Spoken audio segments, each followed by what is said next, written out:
નમસ્કાર, હું કરણ જોશી. ભારતીય સંસ્કૃતિમાં એક સમયે એક વર્ષમાં 365 તહેવારો ઉજવાતા. આ બધા તહેવારો અલગ અલગ કારણો અને જીવનના અલગ અલગ ઉદ્દેશ્યો માટે મનાવવામાં આવતા. દરરોજ નવો એક તહેવાર. કોઈ તહેવાર ઐતિહાસિક ઘટનાઓ માટે, તો કોઈ તહેવાર ભગવાનની કે દેવતાઓની જયંતી માટે, તો કોઈ તહેવાર ખેતરમાં પાક થયાની ખુશીમાં, તો કોઈ જીવનમાં રંગ ભરવા માટે.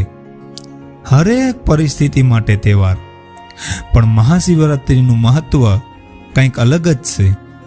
શિવરાત્રિ એ મહિનાનો સૌથી અંધકારભર્યો દિવસ હોય છે. આ રાત્રે જાગરણ કરો, ઉત્સવ મનાવો, તો જાણે એમ લાગે કે આપણે અંધકારનો ઉત્સવ મનાવીએ છીએ. વાસ્તવમાં આપણે અંધકારમાં તો જીવીએ છીએ. માતાના ગર્ભમાં રહેલા બાળકને તેમાં અંધકાર જ દેખાય છે. રાત્રે સૂકતી વખતે તે અંધકાર જ હોય છે.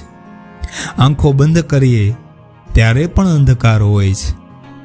સમસ્ત બ્રહ્માંડ પણ અંધકારમય જ છે. વાસ્તવમાં એ અંધકાર શૂન્ય છે.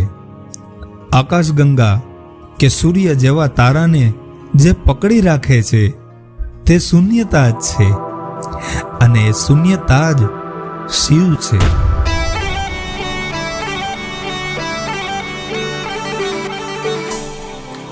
આપણે કહીએ છીએ કે ભગવાન સૃષ્ટિના કણે કણમાં છે, પણ સૃષ્ટિમાં કણ તો ખૂબ જ ઓછા છે.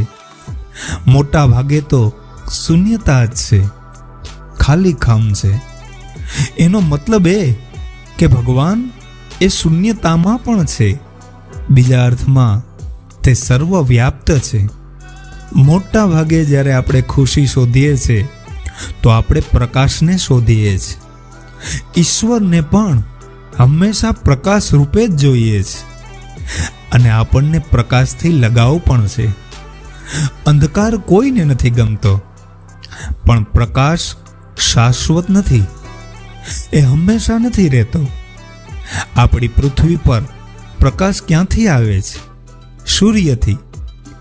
હવે સૂર્યના પ્રકાશને તમે રોકી શકો છો માત્ર એક હાથથી, પણ અંધકાર સર્વવ્યાપી છે, બધી જ જગ્યાએ. દુનિયાના ઘણા લોકોએ અંધકારને ખરાબ શક્તિઓ સાથે જોડ્યો છે, પણ જ્યારે વાત આવે સર્વવ્યાપીની, તો અંધકાર સર્વવ્યાપી છે. તેને કોઈ વસ્તુના આધારની જરૂર નથી. તે ખરાબ તો બિલકુલ નથી. જો હોત તો ઈશ્વરે આપણને ક્યારેય અંધકારમાં પેદા જ ન કર્યા હોત. જો તે ખરાબ હોત તો સમસ્ત સૃષ્ટિને અંધકારમાં ન બનાવી હોત. પ્રકાશ હંમેશા એવા સ્ત્રોતથી આવે છે જે પોતાને સળગાવે છે. પછી તે સૂર્ય જેવા તારા હોય કે પછી ઘરની કોઈ લાઇટ હોય, તેનો કોઈ આરંભ હોય અને અંત પણ નિશ્ચિત હોય છે. સૂર્ય જેવા તારાનો અંત પણ નિશ્ચિત છે.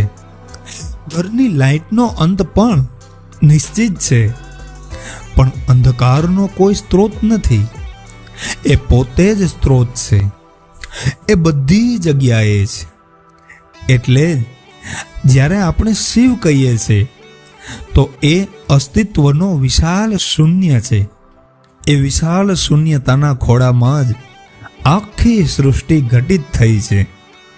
એ જ શૂન્યતાનો ખોળો જેને આપણે શિવ કહીએ છીએ.